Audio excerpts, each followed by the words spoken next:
PCOS. Up to 5 million women in America are affected, and it can cause everything from infertility to weight gain, hair loss, and even anxiety and depression. And it can even put women at risk of insulin resistance and type 2 diabetes. Yet, with so many life-altering symptoms, PCOS is all too often an overlooked and underdiagnosed syndrome. But today, we're going to explore ways that women can take control of PCOS naturally. Welcome to today's episode of the DocMo Show. I'm your host, Dr. Angela Mosley, but everyone here just calls me DocMo. Today we have a very special guest, Ellison Clark, who is a registered dietitian and creator of the website Happy Hormones Dietitian. Ellison uses a non-diet approach to help women balance hormones naturally and overcome the symptoms of polycystic ovarian syndrome, or PCOS. Ellison is passionate about helping individuals find joy and balance in their relationship with both food and their bodies. So if you're ready to hear more about the healing power of food, stick around as we dive into a conversation about healthy eating and balancing PCOS naturally, and help me in welcoming Ellison Clark to the show. Hello, Ellison. How are you doing today? I'm great. How are you? I'm good. Welcome, and thanks so much for being here. Thank you for having me. I'm really excited for our conversation. I know, me too. We were just saying that we don't talk about PCOS enough. I don't think there's enough dialogue out there. There's not enough information. There is information, but I don't think it's, really tangible or relatable information a lot of times. So, hopefully this information will hit home for a lot of women and they'll get a lot of benefit out of it. Absolutely. Well, I want to start off by talking about why you chose to focus your practice on helping women with PCOS. It's not the typical thing you hear of a dietitian doing. And so, tell me a little bit about that and how you came to that conclusion. Definitely. So I started my practice helping women with PCOS because I have PCOS myself. So backing it up to my teenage years when I started my period, it was not regular at all. It was something that, always really bothered me. And I went to the doctor to kind of have a conversation about it. Was put on birth control, just like so many others with PCOS, and kind of sent on my way and said, come back and talk to us when you're ready to get pregnant. And as a preteen, teenager, that was something that was really far from my mind. And so it was kind of like, okay, I'll take this pill and kind of hope for the best. And so it was one of those things that I was always kind of worried about, because it kind of seemed like, this seems like something I should be able to kind of regulate on my own. I don't love the idea of just kind of like taking a pill and moving on, but I also really didn't have the education or the knowledge to kind of know what to do because of it. So almost 2 decades later, I had gotten married. We knew we wanted to start a family, but not right away. I decided I was going to come off of birth control and just kind of see what happened. And of course, those periods were still very irregular. Went back to the doctor, talked to him about my concerns, and really kind of didn't get any answers. He, now that I know more about it, had run some lab work that I would have loved to seen him kind of dive deeper and look a little further into it. But unfortunately that didn't happen. And again, at the time I didn't know enough to ask the right questions. So finally, the next year, I did see a different doctor who finally kind of gave me that official diagnosis. And we talked all about different treatment options, medications, nutrition and lifestyle changes. We decided that medication wasn't the right path for me at that time. And, since we were going to go the nutrition and lifestyle route, she said, "Oh, but you know more about that than I do." And I actually remember thinking, I really don't, even though, I was a dietitian and I had a master's in nutrition. It was not something that we talked about in school. And I actually went back and looked at my medical nutrition therapy textbook, and there's this teeny tiny little paragraph about PCOS that barely even scratches the surface. So I decided to really just put my degree to the test and kind of figure it out for myself. And so what I decided is that, not everybody has that education and training and knowledge base that I do, knowing how to understand nutrition information, look for evidence-based research, on, what solutions to try. And so I decided I really wanted to help others, figure it out for themselves. What I have learned is that PCOS looks different from person to person. So that solution really needs to look different from person to person. I really can't go to my clients and say, well, these are the steps that work for me. And so this is what you need to do. A lot of times there are a lot of kind of similarities and commonalities in that treatment, but there also is that element of needing to kind of tweak and specialize the treatment approach for everyone. So that's kind of how I got into working with PCOS and have never looked back. That's great. So, and what I want to know is most dietitians don't really take that kind of unique one-on-one customized approach to creating a specified plan for their people. So, Hmm. it sounds like you're kind of on another level than most Thank people. you. But I understand it because I create customized plans for the clients I see too. And so I know that is what works. And so, Hmm. how much do you put into a plan for an individual? Like, what is that process like? How do you start with a woman from the beginning? Do you kind of assess and see where she's at and then start crafting a Hmm. plan from there? Definitely. So we always start, that's what I always tell people is we're going to start with a super deep dive into medical history, nutrition history, food preferences, things like that. So instead of me just saying, here's a meal plan, go follow this, and I'll see you in, 2 weeks, a month, whatever it is, we're going to talk about exactly what is not only going to help with their PCOS symptoms, but the foods that they want to be eating. Another thing I like to tell my clients is there's no one food that will make or break your PCOS. So there's not one that's just, miraculously going to make your symptoms go away overnight. And there's no one food that is going to completely derail you and ruin all of the improvements that you've seen so far. So I take that into consideration with their food preferences. What are the foods they like? What are the foods they don't like? What are their cultural foods? A lot of times, foods that kind of don't fit the standard American diet can really be demonized in our culture and society. And I truly believe that there is a way to fit all foods into our diet. We might need to be tweaking kind of how we're eating them, when we're eating them, how much we're eating them, all of that good stuff.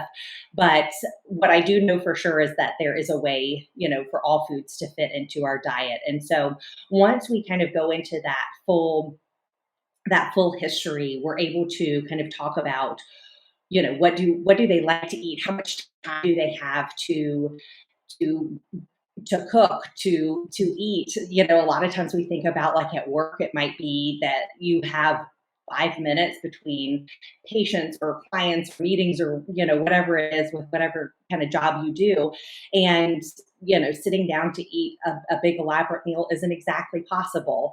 Some people are traveling around in the car and they need something that's quick and easy and that they can eat while driving. And so in an ideal world, I would for clients to be able to sit down and really be mindful with the food that they're eating, and take the time that they need to really eat slowly and enjoy that food. But sometimes that just isn't possible, and so we'll take that into consideration and say, given these limitations and kind of constraints that we have, what are some PCOS friendly foods that we can incorporate to sustain you longer, so that we're not having crazy carb cravings, we're not having energy crashes, fatigue, things like that. So it really is all about the patient, the client, their specific, food preferences, what they want to be eating, and their lifestyle. How can we fit nutrition into the life that they're living, and make it work for them. Yeah, that's phenomenal because I feel like so many people get overwhelmed and don't want to Hmm. do a eating plan or try anything different because they think it's going to be too overwhelming, Yes. too tedious. How is it going to fit into my life? How is it going to fit into my Yes. schedule?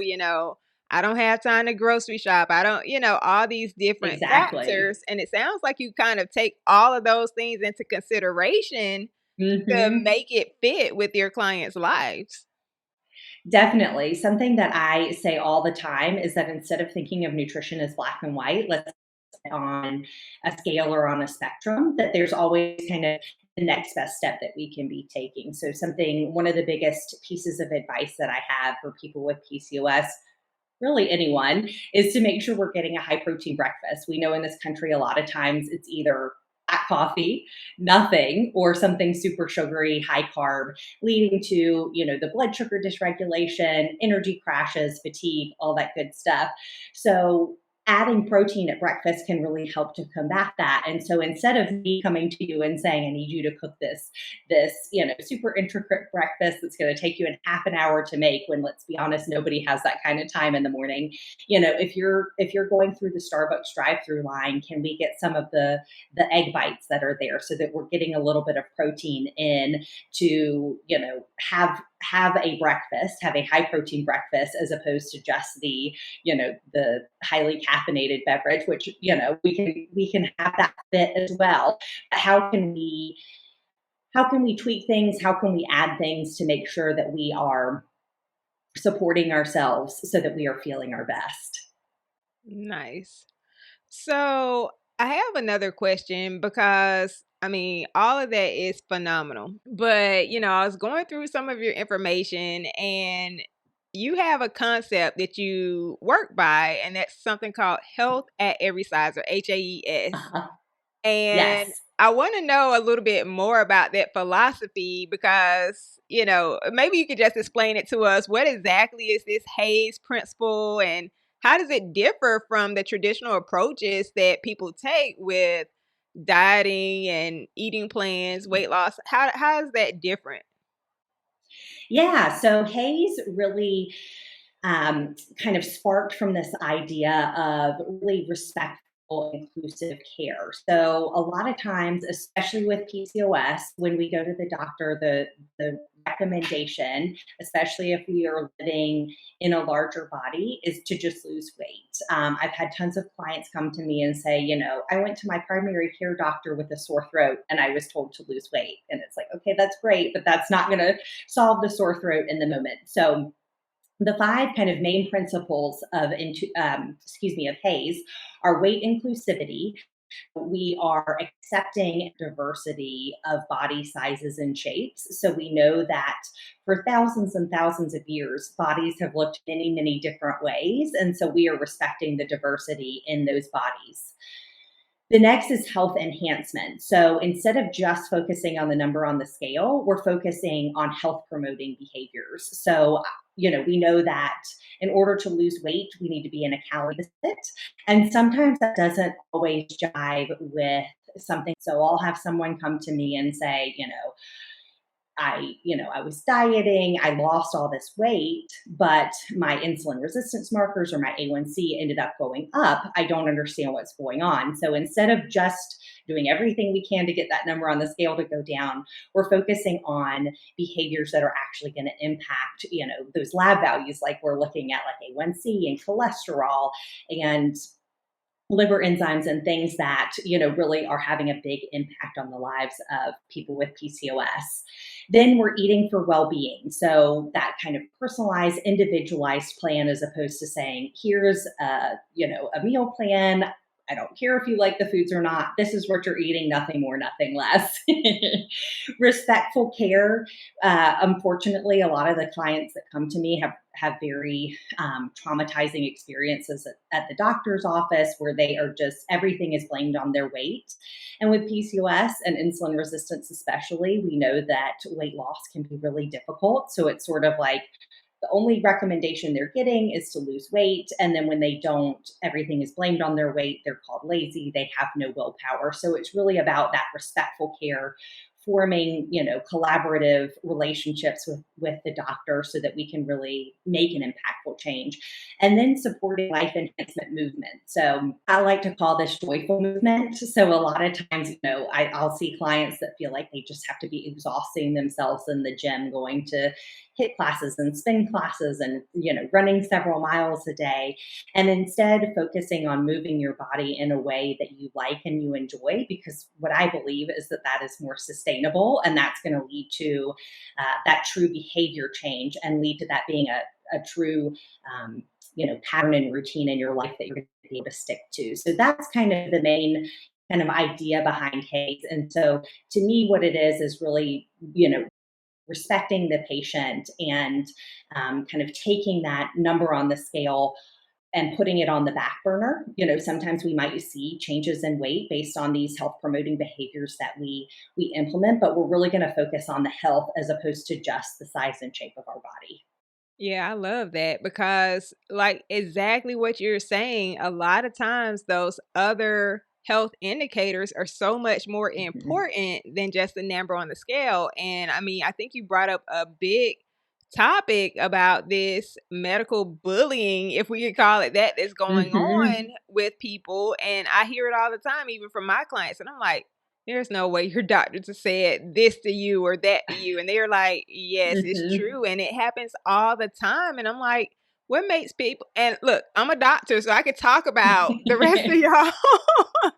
But what makes you think you can get away with speaking to people like that? Like you said, being respectful, allowing them their autonomy, and they offer Yes. nothing, like literally nothing as Mhm. far as real actionable items of what to do to lose weight. It's just, oh, lose weight. Da, da, da. Yep. And most of the time the doctor is overweight themselves. Mhm. So it's like, Mhm. who are you Yep. talking to?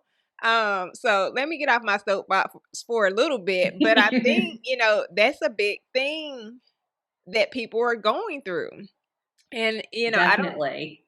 I don't know what the best advice would be, if your doctor is bullying you, but I think it's a real thing. And, maybe it's time to find a new practitioner if that's Mhm. happening, because they're not listening, they're not doing what it Mhm. takes to help you get the results that you're going to need to have the optimal health that you want to have moving forward in the future. I don't know. Do you have any thoughts Definitely. about that? What can people do to support themselves? I do. So I want to start by saying I have a lot of empathy for doctors, and we have a ton of great ones out there like you. And I think, unfortunately, our healthcare system as a whole is sometimes not set up to really give patients that support that they need, and that is also a whole nother soapbox that I will not get up on because I don't think we have enough time for that today. But some of the recommendations that I have for patients is, if it is possible, trying to seek out a second opinion, trying to switch doctors. I know that is, I'm saying that from a place of privilege, and we don't always have the ability to make that change for various reasons. But then another recommendation I have, especially if you're not able to, see a different doctor for whatever reason, because the last thing I want is for somebody to just decide, I'm going to put that off and I'm not going to go to the doctor's office. I want them to be able to figure out how to have a collaborative, good relationship with their doctor. So one of the things I tell my clients to ask is, what would be your recommendation if I was in a smaller body? So, we also know that PCOS exists in women in larger bodies and smaller bodies. And so it can be frustrating to think, okay, well, what if a woman with PCOS and a small body came in who didn't, based on, BMI criteria, they didn't feel that they needed to lose weight? What would you be telling them? And that's really kind of at the heart of it. That's what I, hope to get to with my clients is, let's focus on these health promoting behaviors. Let's kind of take that, the burden of focusing on the number on the scale. Let's take that off the plate and kind of hopefully relieve some anxiety and stress, and really focus again on those health promoting behaviors. So again, that question, that they can ask is, what would you recommend if I was in a smaller body size? And you might get a great profound answer. It might not be the best answer, but I think that's at least a good way to kind of open the door to having that conversation. Yeah, that sounds like excellent advice. Very well Thank said. you. Very Thank well said. you. Yes, calm it down. Yes. Yes. um, Because, like I said, the last thing we want is to just decide we're giving up on going to the doctor's office, because we don't want that either. right, exactly. So I like that there are some real steps that people can take, to get the support that they need. So I love that. Hmm. Good. Thank you. So early in the conversation, you brought up a concept called non-diet. And I'm Mhm. like, what is a non-diet? Like we hear of you have a diet, not a non-diet. Yes.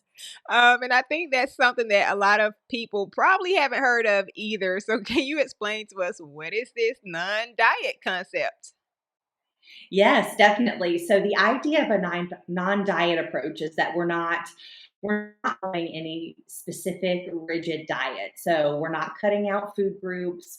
We aren't sticking to a certain number of calories per day. Obviously, we don't want to go overboard on that, but we also want to be listening to our hunger and fullness cues. We want to be paying attention to how our body feels after we eat a meal. My sister always talks about this, and I think this is such a great example. But when she eats too much sugar at night, the next morning she wakes up with a migraine. And so, paying attention to the way food makes us feel.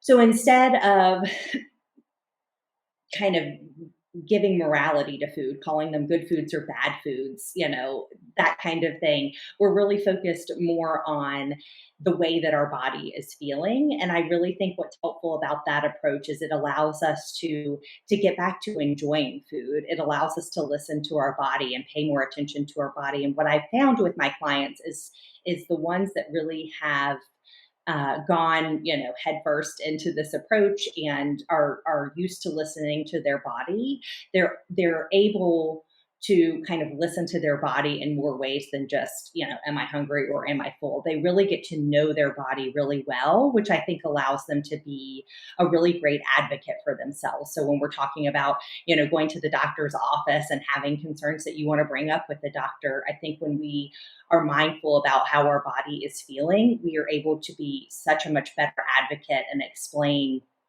in detail what we are feeling and what we're going through. Yeah, that's fantastic. And I think the concept makes a lot of sense, and I take that approach. Mhm. I've never called it non-diet before, but I'm like, Yep. it's exactly that, allowing people to eat foods that are going to support them, support their health, and get them to the goals that they want. But I think some people might have a question, how, if they were to adopt a non-diet approach to their eating, how can they still make Mhm. sure that they're making adequate progress towards achieving their health goals? I mean, because you talked a lot about listening to your Mhm. body, which is an important thing, but it can take time to figure your body Yes. out and to learn those things, especially if, we're the type who has been suppressing things and ignoring it. And I've been ignoring my joint Mhm. pain. I've been ignoring all these symptoms I've been Totally. having. It could take a while for someone to gain that awareness. So how can somebody be confident that if I just freestyle this, and it's not really freestyle. Yep, I know it's yep. not, but Yes. that might be the thought process. Am I freestyling this diet? Like how is this gonna work? Yes, definitely. And I think something to kind of think about there is that we're not kind of getting to that place overnight. There is a lot of unlearning that we have to do from diet culture and diet mentality. And so the way that I like to work with my clients is really first working on kind of the nutrition education piece. So the very first thing that we always start with is balancing blood sugar and insulin levels. I think regardless of kind of where you are on the insulin sensitivity to resistance scale, there is work to be done there. And I think whether you have PCOS or not, I think it's an important thing to kind of understand how to best support, our insulin levels. The next thing we talk about is inflammation and gut health. So we're really focused on making sure that we're getting plenty of whole grains, fruits and vegetables, lean meats, lots of omega 3s, great things like that. And so we start really with kind of learning kind of the basics of nutrition education and those foods that are going to promote our health, promote us feeling good, all of that. And then as we kind of work our way through that, we're getting more and more into that non diet approach. So, listening to the hunger and fullness cues. It's really important to understand that when our hormones are out of balance, especially that insulin level, it's going to be really hard to listen to our hunger and fullness cues, right? So, our body's going to be telling us like go to the pantry and find every carb that's in there and eat all of them, right? That's the way that insulin is supposed to kind of work, that kind of cascade of effects. And so by kind of working on the insulin piece, the inflammation, the gut health first, it allows us to kind of calm down some of those reactions in our body to the point that we can start to learn and start to listen to those hunger and fullness cues. The other thing that kind of goes along with that non-diet approach that I like to think about is a concept called gentle nutrition. And it is one of the principles of intuitive eating. And you can think about it kind of like a Venn diagram. So one of the circles is our nutrition education and everything that we know about, good, healthy eating. So eating to support our inflammation, to support our gut, to support those hormone levels, especially the insulin. And then the other circle is kind of our food preferences. So what are our favorite foods? What are our cultural foods? What are some traditional foods? So we think especially, what are we eating around the holidays and with our family and kind of those special foods. And when we put those circles together, kind of like a Venn diagram, the center really is what I think of as gentle nutrition. So it's kind of the combination of both. So there is a learning piece and kind of figuring out kind of some basic nutrition 101, if you will. But once we kind of get to that point, we can pull from both circles to say, okay, I know that I might be craving a plate of pasta. And as much as I would love it for it to be just, the pasta and maybe some butter and Parmesan cheese, I know that is not going to support my body, my health, my hormone levels. So, can I add some, meatballs on top or meat sauce? And can I have a side salad so that I'm getting some vegetables in there too? And when we think from kind of that place in the middle, almost kind of like that gray area, if you will, we're able to listen to what our body is telling us we want without kind of totally going down that rabbit hole and sending our blood sugar on that roller coaster and just kind of perpetuating that pattern. And so there is, like I said, some kind of learning to be done up front. And at that point, it's my job to be implementing the non-diet approach, to be helping people work through kind of, challenging the food police and remembering that, no food is good or bad. No food is going to make or break your health. And as we kind of work to kind of get our health back on track, then that is when I turn it over to the client to start listening to their body. Because you're exactly right. It's hard to listen to our body right up front. And we are so conditioned and have learned to just kind of suppress that voice in our head. Like you were saying with the joint pain, to kind of take it completely away from nutrition. It's like, I don't have time to go to the doctor. I don't have the money to go see a doctor or to, go to PT to address this. So I'm just going to ignore it. We're so used to doing that. And so it's really about bringing our awareness back into our body so that we can treat it the way that it wants to be treated. Yeah, that's really fantastic because everything you're saying is kind of right on point. And I want to know, because I think people might be wondering, like, how long does the process take? How long do I have to be learning these Yep. things? Like, is it going to take Yes. 2 weeks? Is it going to take 2 months, 2 years? Like, how long before I can figure these things out? Because I think people are Totally. afraid of that uncertainty and, just that fear of the unknown. It's like, because nobody likes to not be good at something, and we're not going to get the diet perfectly or the non-diet perfectly Yes. perfect up front. And so this is what I try and teach my clients, and it sounds like you do the exact same thing, to not worry about the mistakes or choosing to have something if you choose to do so. There's nothing wrong with that. It's not going to make or break the whole thing, like you said. Yes. So how do people kind of navigate that, and what can they expect? Like, how long is it going to take to learn this? And I know it's going to be different, but how long would you say it in general it takes? Yeah, so kind of the whole process overall can take up to several months. But one of my favorite things is that by kind of starting to implement these small but impactful changes, a lot of times my clients will see some improvements within 2 weeks of starting this. And I'm sure you probably see this as well. If something as simple as eating a high protein breakfast versus, as opposed to, just eating or just drinking coffee and kind of, hoping for the best for the rest of the day. Within those 2 weeks, somebody will come back to me and be like, wow, I feel so much better. Like I'm not nearly as tired. I don't feel like I need to go take a nap at 2 o'clock in the afternoon.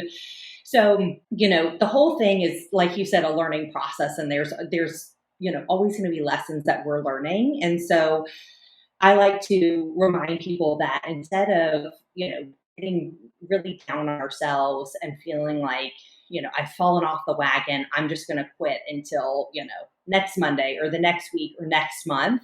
We're going to say, that probably wasn't, the best decision. That wasn't something that made me feel my best, but that's okay. I can make a different decision at the next snack or meal. And I think this really comes into play when we're talking about like eating out or vacation. And, when we think of a traditional diet approach, it can be really, really stressful because it's like, oh my gosh, I'm at this restaurant and I have no control over, what is on the menu, and I need to make sure that I get it exactly right. And instead, we want to shift that mindset to say, I'm going to make the best decision that I can. I'm going to make a decision to eat something that looks good to me, that I know is going to help me feel good. And if it's not something that makes me feel my best, that's okay. I'm learning from that. And, say that was lunchtime, at dinner time, I'm going to shift my approach so that I can make sure that I'm feeling better. Because at the end of the day, when we think about, those strict, rigid diets, I ask my clients all the time, are you really never going to go out to eat again, or never have a piece of cake at your birthday, or take, a special little one in your life out for coffee, not for coffee, for ice cream? And the answer to that obviously is no. And so instead of thinking of those moments of falling off the wagon and failure and, I have to start over, we're going to incorporate that into our life, enjoy it, and then move on. And I think too, another thing that's great about that is it really helps with our stress levels too, which, we know is has such a big impact on our health as well, that just really doesn't need to be something that we're stressing about and spending tons of time thinking about and, you know, spending our anxiety on it.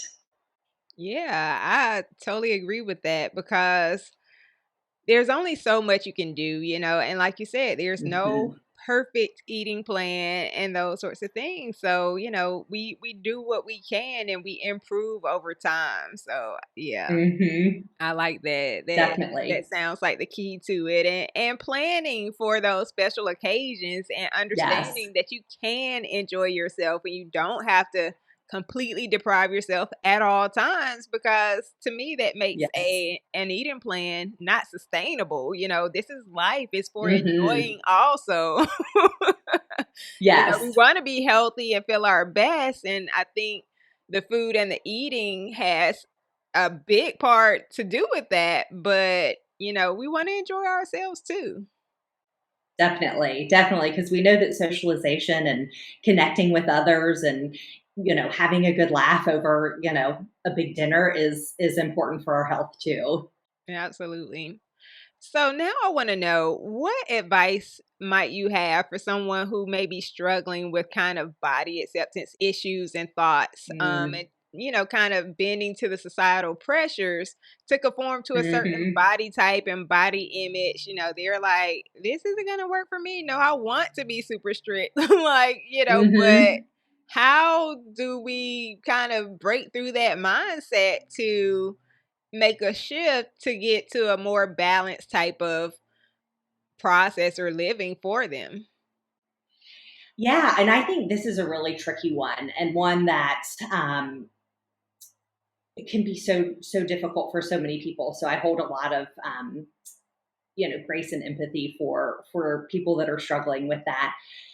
But I think getting to a point of feeling kind of neutral about our body. I think if we think of diet and diet culture on one side, there's kind of this other side of the spectrum that talks all about like body love and body positivity and loving our body. And I think what's important to remember is that we don't necessarily have to love our body. to, treat it well, to be healthy. So we can move more to a place of body neutrality, and that, when we really think about things like our core values, is the size and shape of our body really on that list? And I don't believe it is for most people. And so kind of thinking about that and really digging deep into, what is important to me. Is it the size and shape of my body, or is it my health? And kind of being able to kind of tease that out and distinguish between those two.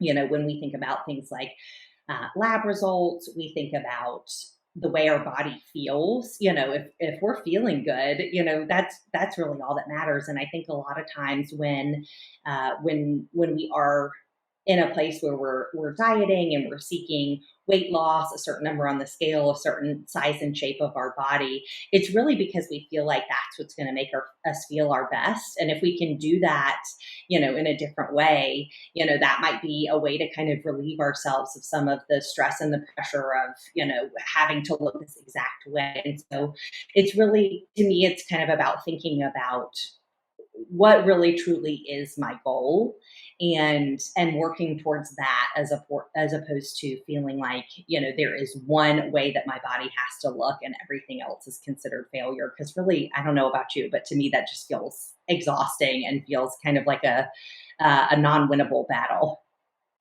Yeah, I'm sure it is. And like you said, all that mental and emotional pressure Hmm. and stress that, some people put on themselves, it's like, yeah, let's not go there. Let's be kind to ourselves and gentle to ourselves. Let's think Yes. in more those terms.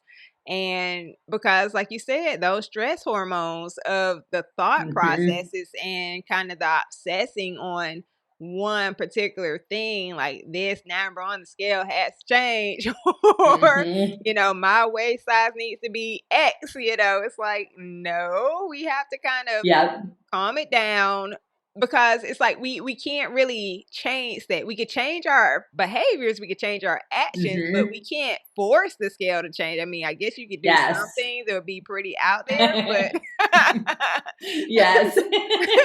but if we want to do this the natural way, then it's like we Hmm. can focus on other things, and creating a more serene life at the same time, instead of the stress and all the anxiety that goes along with those types of thoughts. So Definitely. I want to know, from your perspective, do you think there are things that we can do as individuals to kind of help change this conversation and dialogue about weight and Mm. health in our society and around food and dieting? Because I think the predominant culture is very unhealthy in the mindset, and so I Mhm. think that's where a lot of these things come from, and how a lot of people are getting caught up into some unhealthy type behaviors around food and body image and all that. So if there's anything that kind of as individuals we can do to Mhm. contribute to a healthier conversation. Definitely. I think one of the biggest things that we can do is really calling out diet culture when we see it. I think there is a commercial going on in the area where I live right now that I believe is for cool sculpting. And it is all about, there's something that they say of like, if you can squeeze it, you can freeze it, or something like that. And I think about the fact my daughter is 10 months old, so she has no idea what the commercial is saying. What I think about, well, what happens when she's 10 years old and she's seeing something like that, and obviously we're not at that place yet. So I can't say for sure what I would do in the future. But when I think about it now, one of the things that I would like to do is just kind of call it out and have a conversation with her about it, and kind of say, just because you can, squeeze some area on your body doesn't mean that it's bad. It doesn't mean that you're a bad person. The list goes on and on. And I think, to me, calling it out for ourselves and calling it out for others if we feel comfortable.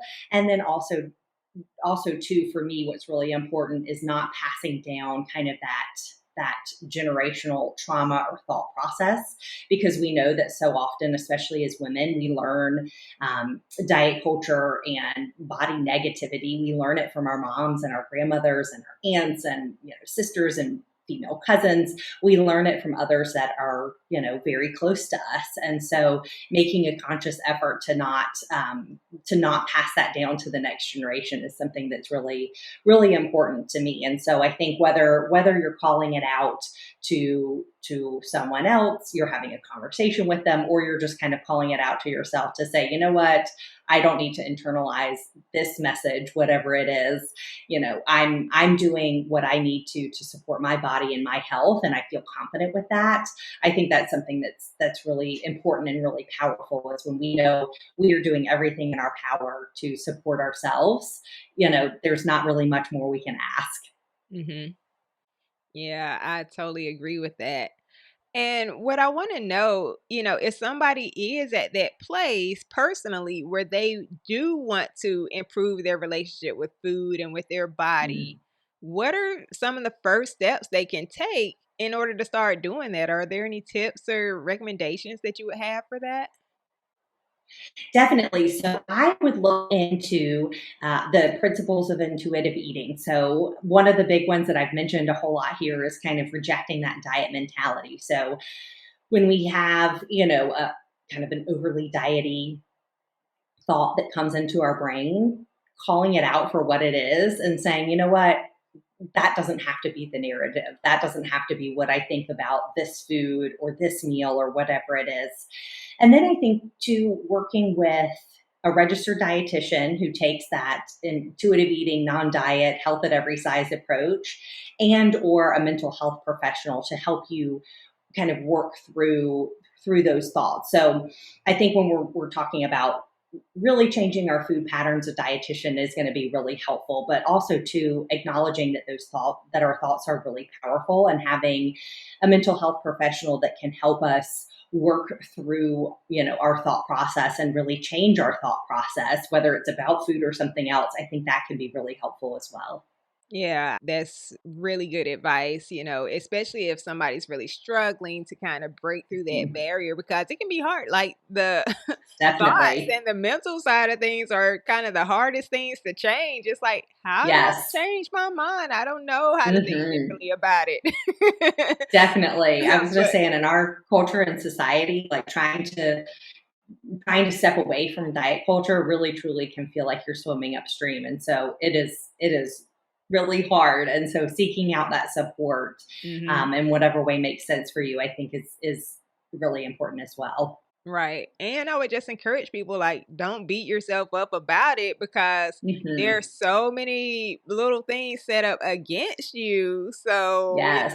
it's like the whole system is set up for you to fail almost, except for Ellison here and other people who are there to support you. But Definitely.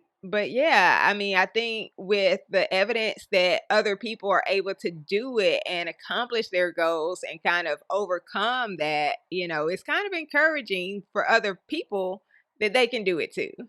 Yes, most definitely. And just know that there is support out there at many different levels. And so, seeking that out, I think, is really helpful. Oh, yeah. So I want to know, are there any final thoughts you want to leave with us today? Like, is there anything that you really want the listeners to know about eating or PCOS, or what you do, or, what do we need to know? Yeah, so I think kind of two final thoughts. One, if you've never heard more about PCOS, hopefully today you learned a little bit more about it, and I would encourage you to um, go do your own research and learn about it, because as you mentioned earlier in the show, it is really common, and chances are you at least know someone with it.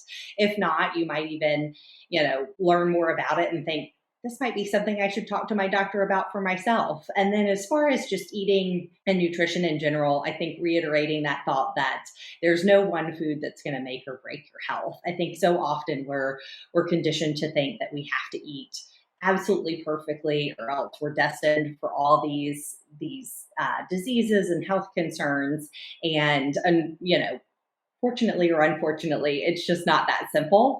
And so, there absolutely is a way that we can eat to support our health and also enjoy what we're eating, and not completely deprive ourselves of that enjoyment that food can provide. And so, if somebody is looking for, support or wants to kind of continue the conversation, I would encourage them to reach out to me. I'm always happy to chat, whether they have PCOS or not. I'm obviously, as a dietitian, very passionate about food and nutrition and could talk about it all day long.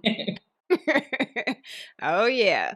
Thank you so much, Ellison, for being here today and for sharing so many wonderful insights. I mean, it sounds amazing. Absolutely. I'm hungry now. I Thank want you. to know what you want me to eat. Yes, definitely. As I say, well, we're having tacos for dinner if that helps at all. So Mexican night here. Nice. Yeah, I don't know what I'm having for dinner yet. That'll be an interesting thought. So if people want to know more info on how they can reach out to you, how can they find you? Where can they find you at? Definitely. So they can find me online at Happy Hormones with an S, dietitian.com. So dietitian is DIETITIAN, and Happy Hormones Dietitian on Instagram. So that's probably where I spend the most of my time. So feel free to come send me a message and continue the conversation there. Fantastic. Thank you again so much. And I want to thank all the listeners for tuning in today and hearing what Miss Ellison had to share with us about PCOS and non-diets and HAES and everything that we learned today. So I hope that everyone enjoyed this episode and learned something new. And remember that taking care of your health does not have to be stressful.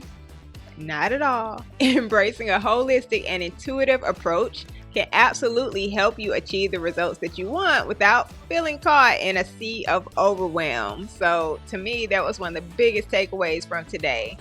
And always remember that even small changes can really have a big impact on your health. So I would definitely encourage you to take action and implement some of the tips and the strategies that you learned today. And as always, I want to hear from you. So if you have any ideas that you think would be great for a show in the future, go to thedocmoshow.com and let me know. And also join me next week for another episode of The DocMo Show, where I'll be sharing more tips and insights to help you thrive and feel your best naturally. This has been DocMo. Thanks so much for being here. And until next time, stay well, everybody. Bye-bye.